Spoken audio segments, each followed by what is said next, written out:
बिस्मिल्लाहिर्रहमानिर्रहीम। नाज़रीन अस्सलाम वालेकुम, मैं हूँ इमरान वसीम। नाज़रीन, एक बड़ी अहम डेवलपमेंट हुई है। एक तहरीरी फ़ैसले ने साबिक़ वज़ीर आज़म इमरान ख़ान के लिए ख़तरे की घंटी बजा दी है। इस मामले की तफ़सीलात अभी कुछ देर में आप नाज़रीन के साथ हम शेयर करेंगे। इसके अलावा नाज़रीन, चेयरमैन पीटीआई इमरान ख़ान साहब ने चंद रोज़ पहले जो जेल भरो तहरीक शुरू करने का ऐलान किया था, इस नाज़रीन जेल भरो तहरीक से मुतल्लिक़ सोशल मीडिया पे कुछ ऐसी चीज़ें वायरल हो रही हैं जिसमें ये दावा किया जा रहा है कि पीटीआई के रहनुमा कहाँ अपनी गिरफ्तारियाँ पेश करेंगे। तो ये जो चीज़ जेल भरो तहरीक से मुतल्लिक़ सोशल मीडिया पे वायरल हो रही है, इसमें कितनी हकीकत है, कितनी सदाकत है, इस पर भी आप नाज़रीन के साथ डिस्कस करेंगे।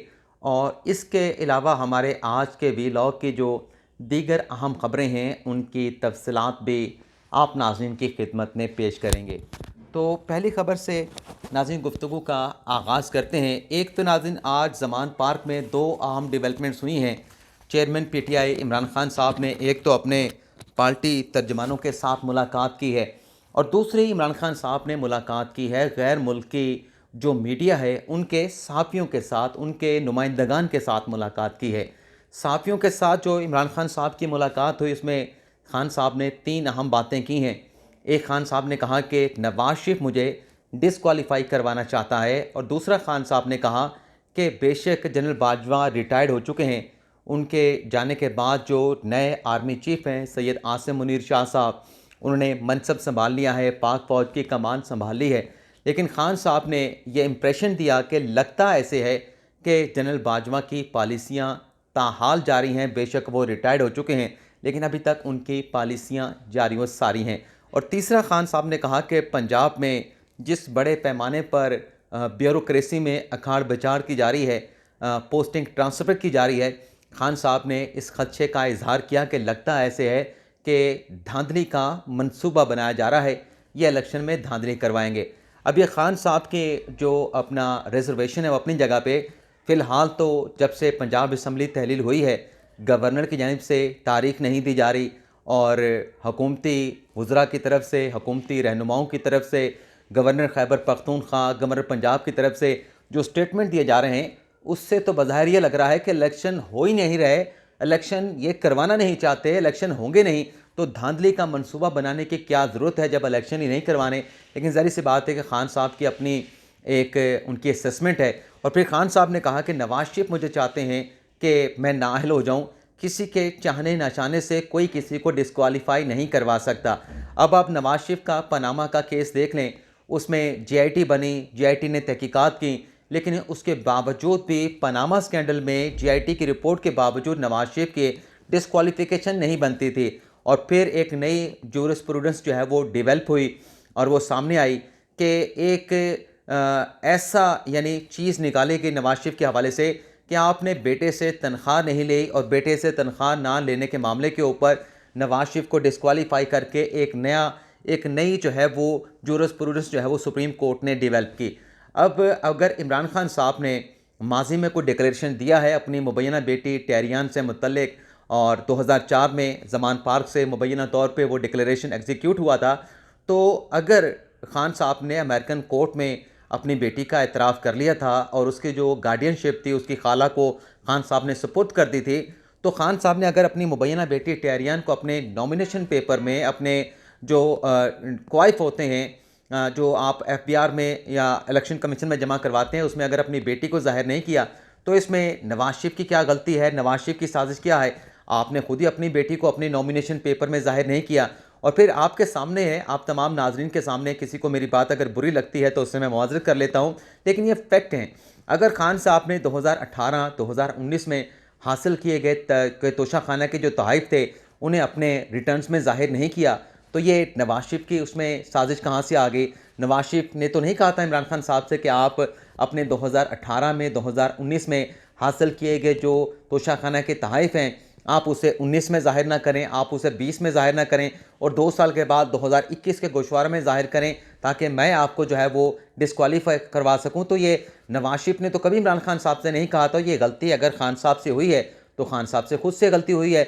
और इसी तरीके से अगर नवाज़ शरीफ ने इस बुनियाद के ऊपर अपने बेटे से तनख्वाह नहीं ली, सिर्फ़ एक वीज़े की सहूलत लेने के लिए कि दुबई आना जाना पड़ता है, जिला वतनी थी, और उसके अलावा जो है वो सऊदी अरब से यूएई जाना, उसके लिए वीज़ा ना लेना पड़े, तो बेटे की कंपनी से एक डिक्लेरेशन बना के जो है वो उसके चेयरमैन बन गए। और ज़ाहिर सी बात है कि बाप अपने बेटे से कैसे तनख्वाह लेगा जब बाप के अपने इतने ज़्यादा वसाइल हों। लेकिन उस बुनियाद के ऊपर एक नया फ़ैसला आया, एक नई अदालती नज़ीर सामने आई कि डिस्क्वालीफाई कर दिया गया। जब डिस्क्वालीफाई किया गया, वो कंपनी का वजूद भी नहीं था। नवाज शरीफ चाहते हुए उस कंपनी से तनख्वाह भी नहीं ले सकते थे, क्योंकि वो कंपनी भी 2014 में ख़त्म हो चुकी थी। लेकिन ज़ाहिर सी बात है कि सुप्रीम कोर्ट ने करार दिया कि नवाज शरीफ ने इस असासे को बेशक उन्होंने नहीं लिया था, लेकिन अपने उन्हें जो असासे हैं उनमें ज़ाहिर करना चाहिए था। तो खान साहब की अगर मुबैना बेटी है तो खान साहब को ख़ुद बताना चाहिए था। और फिर खान साहब ने जो अपने पार्टी तर्जुमानों के साथ मुलाकात की, उसमें खान साहब ने एक बड़ी अहम बात की कि जो मेरा प्लान सी, मुझे कत्ल से मुतल्लिक प्लान सी बनाया गया है, नई साजिश रचाई गई है, उसमें वज़ीरिस्तान में 2 किराए के जो कातिल हैं उन्हें रकम दी गई। और ख़ान साहब ने यह दावा भी किया है इसी मुलाकात में, जो ज़राए से खबर चली है, कि मेरे पास इस प्लान सी यानी कत्ल की साजिश से मुतल्लिक शवाहिद भी मौजूद हैं। तो मैंने जो इंट्रो में कहा कि एक बड़ी पेशरफ्त हुई है, एक अदालती फ़ैसले ने इमरान खान साहब के लिए ख़तरे की घंटी बजा दी है। उस अदालती फ़ैसले का ताल्लुक भी नाज़रीन खान साहब के इसी स्टेटमेंट के साथ है, जो खान साहब कहते हैं कि मेरे पास शवाहिद मौजूद हैं। अभी कुछ देर में उसकी तफसीलात भी आपके साथ हम शेयर करेंगे। लेकिन जो इमरान खान साहब ने जेल भरो तहरीक शुरू करने का ऐलान किया था, उस हवाले से नाज़रीन सोशल मीडिया पे एक फॉर्म गर्दिश कर रहा है। अब उस फॉर्म के जब मैंने कवायद हासिल करने के जो ऑप्शन पढ़े, वो मुझे नाज़रीन बड़े ही मज़े का खेज़ लगे। और फिर वो पढ़ने के बाद मैं किस नतीजे पे पहुंचा हूँ कि इसमें कितनी हकीकत है, कितनी सदाकत है, वो भी आपको बताते हैं। लेकिन पहले आपको ये फॉर्म पढ़ के बताते हैं। इस फॉर्म में नाज़रीन नाम पूछा गया है, वल्दियत पूछी गई है, तारीख़ पैदाइश पूछी गई है, तालीम पूछी गई है, पेशा पूछा गया है, पता पूछा गया है, हल्का इंतखाब पूछा गया है, फ़ोन नंबर पूछा गया है, और फिर पूछा गया है कि पहले जेल जाने का कोई तजुर्बा है, जेल काटने की कितनी मयाद है आपकी, आप अगर पहले जेल गए हैं तो कितना अरसा आपने जेल काटी है। और फिर पसंदीदा थाने का पूछा गया है, यानी और पसंदीदा जेल का भी पूछा गया है।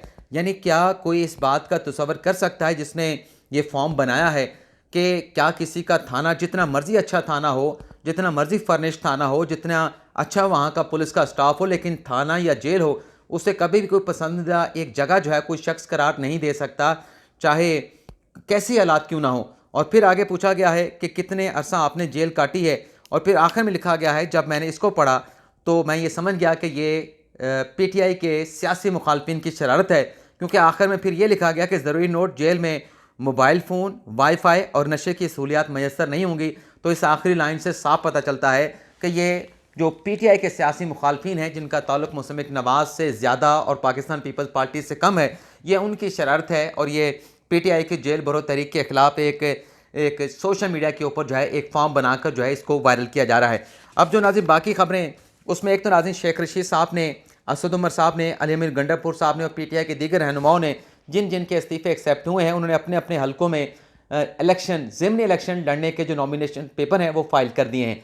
अब यहाँ पे सवाल मेरा ये है कि इलेक्शन लड़ना इनका हक है, लेकिन जो इस्तीफ़े पीटीआई ने दिए उसका फ़ायदा किसी को पहुँचा या नहीं पहुँचा, क्योंकि जो पीटीआई का प्लान था कि हम हुकूमत को मजबूर कर देंगे, इस्तीफ़े देने के बाद आम इंतखाबात की तारीख का ऐलान कर दिया जाएगा।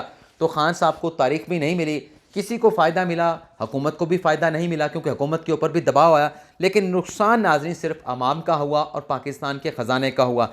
अब सवाल ये है कि इम्पोर्टेड हुकूमत कहा गया, मौजूदा हुकूमत को और उनके साथ बैठने से इनकार किया गया, असम्बली में जाने से इनकार किया गया, मीर जाफ़र कहा गया, मीर सादिक कहा गया, और कहा गया कि इनके साथ हम बैठ के इनको एडमिट कर लेंगे, तो लिहाजा हम इन मीर जाफ़र, मीर सादिक और इम्पोर्टेड हुकूमत के साथ नहीं बैठेंगे। तो अब सवाल करना, वैसे तो ये सवाल करना भी गद्दारी के ज़ुमरे में आएगा। पीटीआई के चाहने वाले कहेंगे कि आपने ये सवाल पूछा, क्यों पूछा? तो सवाल यही है कि जब आप पहले बैठना नहीं चाह रहे थे, कतई नज़र इस बात के आपके इस्तीफ़े सही एक्सेप्ट हुए, गलत एक्सेप्ट हुए, लेकिन ये बात हकीकत है कि आपने इस्तीफ़े असम्बलियों से रिज़ाइन करने के लिए दिए थे, और ये कहते हुए दिए थे कि ये इम्पोर्टेड हुकूमत है, अमरीकी आशीर्वाद से आई है, या मीर जाफ़र है, मीर सादिक हैं, इनके साथ नहीं बैठेंगे। तो जब आपका पहले ये स्टांस था, अब आप आवाम का इतना नुकसान करके इस असम्बली का हिस्सा दोबारा क्यों बनने जा रहे हैं? इन लोगों के साथ आपने बैठने का फ़ैसला क्यों किया है? लेकिन ये सवाल पूछना भी ग़ालिबन गद्दारी के ज़ुमरे में आएगा। अब नाज़रीन आ जाते हैं शेख रशीद साहब की जो ज़मानत रिजेक्ट हुई। अब शेख साहब के वकला की जानिब से सेशन अदालत में शेख रशीद की ज़मानत के लिए रजू करने का फैसला किया गया। इस हवाले से तहरीरी दरख्वास्त जो है कल सेशन अदालत में जो है वो दायर की जाएगी। इसके अलावा नाज़रीन, जो फवाद चौधरी साहब की गिरफ्तारी हुई, गिरफ्तारी के बाद ज़मानत पर रिहा हुए, लेकिन उसके बाद एक और खबर और सामने आई कि जब फवाद चौधरी साहब को गिरफ़्तार किया गया तो वो नशे की हालत में थे और उनका जो टेस्ट लिया गया था, उस टेस्ट के नतीजे में पंजाब फोरेंसिक लैब की रिपोर्ट सामने आई है, उसमें यह कहा गया है कि गिरफ्तारी के वक्त फवाद चौधरी जो है वो नशे की हालत में थे। तो ये रिपोर्ट पुलिस थाना कोसार को मसूल होने के बाद अब फवाद चौधरी के खिलाफ जो मुकदमा है उसमें शराब नोशी की दफ़ात भी जो है वो शामिल कर दी गई हैं। यानी मजमूई तौर पर फवाद चौधरी के खिलाफ जो है वो 5 दफ़ात की पुलिस जो है वो इंक्वायरी करेंगी। अब आ जाते हैं कि कौन सा फैसला और उस फैसले में उस फैसले ने चेयरमैन पीटीआई इमरान खान साहब के लिए कैसे खतरे की घंटी बजाई है। नाज़रीन, इमरान खान साहब ने जो स्टेटमेंट दिया, अभी पहले भी मैंने उसका जिक्र किया कि मेरे खिलाफ जो है वो जरदारी ने प्लान सी बनाया है और उसमें दहशतगर्दों को दहशतगर्दी की तंजीम की खिदमात हासिल की गई हैं, हसास इदारे के ताकतवर लोग भी उस साजिश में शामिल हैं और खान साहब ने यह भी दावा कर दिया कि मेरे पास ये सबूत भी मौजूद हैं। ऐसे ही स्टेटमेंट के ऊपर शेख रशीद को गिरफ़्तार किया गया, शेख रशीद की ज़मानत को आज रिजेक्ट कर दिया गया। तो जो जज उमर शब्बीर साहब हैं जिन्होंने आज शेख साहब की ज़मानत को रिजेक्ट किया है, उस तहरीरी फैसले में नाज़रीन बहुत अहम बातें लिखी गई हैं और वो अहम बातें इस बात को इंडिकेट करती हैं, यानी एक इशारा देती हैं, एक तासुर देती हैं कि अगर इसी स्टेटमेंट के ऊपर इमरान खान साहब को गिरफ़्तार किया गया तो उनके साथ फिर क्या होगा। लेकिन सवाल यह भी है कि क्या जिस स्टेटमेंट के ऊपर शेख रशीद को गिरफ़्तार किया गया, उसी स्टेटमेंट के ऊपर क्या इमरान खान साहब को कोई गिरफ़्तार कर पाएगा, ऐसी हिम्मत कर पाएगा। लेकिन अगर ये FIR हो जाती है तो खान साहब को क्या फेस करना पड़ेगा, इसका आप अंदाज़ा लगाएंगे जब इस फैसले के मैं चंद मंदरजात जो है वो आपके साथ शेयर करूँगा।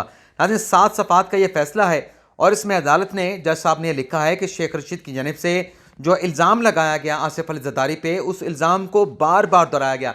अच्छा, मुझे याद है कि खान साहब का चंद दिन पहले ये कह रहे थे कि अगर शेख ने बयान दे दिया था, ज़मानत के बावजूद उसे गिरफ़्तार कर लिया गया, तो शेख साहब की किसी अदालती फोरम से ताहाल ज़मानत नहीं हुई और हाई कोर्ट ने मिसरत तलबी का नोटिस जो है वो सस्पेंड किया था। और खान साहब ने कहा कि अगर उसने स्टेटमेंट दिया था तो उसका सीधा सीधा हल ये था कि स्टेटमेंट को मुस्तरद कर देते।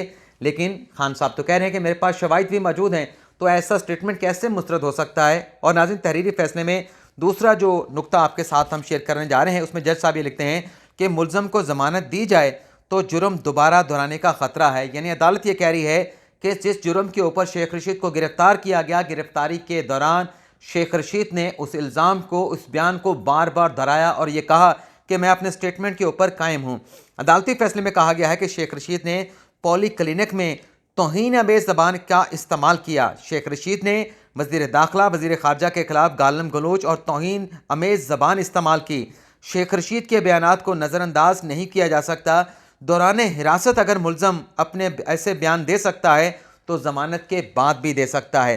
अब आप देख लें कि इस फैसले में जज साहब ये कह रहे हैं कि ये जो इस किस्म के बयानात बार बार रिपीट किए जा रहे हैं, तो ऐसे केसेस में उन्होंने कहा कि तारिक बशीर चीमा का माजी का फैसला मौजूद है जिसमें सुप्रीम कोर्ट ने करार दिया है कि मुल्ज़म को ज़मानत देना उसका राइट है, लेकिन अगर इस बात का ख़तरा मौजूद है कि वो ज़मानत मिलने के बाद ज़मानत की जो कंसेशन है उसको वायलेट करेगा, उसी जुर्म का दोबारा इर्तकाब करेगा, तो फिर ज़मानत का राइट जो है उस मुल्ज़म को नहीं दिया जा सकता।